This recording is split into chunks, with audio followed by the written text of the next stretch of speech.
গতকাল টিআইবি একটি রিপোর্ট দিয়েছে। সেই রিপোর্টে বলা হচ্ছে সরকারের 100 দিনে 605টি খুন। আমি আশা করেছিলাম মাননীয় স্বরাষ্ট্রমন্ত্রী আজকে এখানে উপস্থিত থাকবেন, কিন্তু আমি সামনে তাকিয়ে দেখলাম মাননীয় স্বরাষ্ট্রমন্ত্রীর আসনটি খালি, অর্থাৎ তিনি উপস্থিত নাই। কি আর করা, তার অনুপস্থিতিতেই বলি। সরকারের প্রথম 100 দিনে দেশে হত্যা, অপহরণ সহ বিভিন্ন অপরাধে উদ্বেগজনক হারে ঘটেছে বলে দাবি করছে ট্রান্সপারেন্সি ইন্টারন্যাশনাল বাংলাদেশ। এই সময় দেশে 605টি খুন, 196টি অপহরণের ঘটনা ঘটেছে বলে জানায় সংস্থাটি।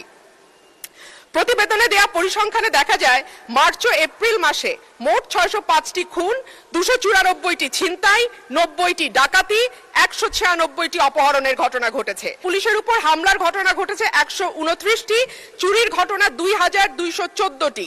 এছাড়া নারী ও শিশু নির্যাতনের ঘটনা ছিল 3496টি।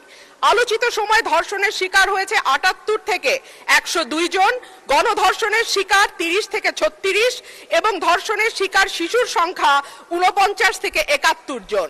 মাননীয় স্পিকার, আমাদের এই পরিসংখ্যানটি স্পষ্ট করে দেয় বাংলাদেশে গত 3 মাসে আইন শৃঙ্খলা পরিস্থিতির অবস্থা কি।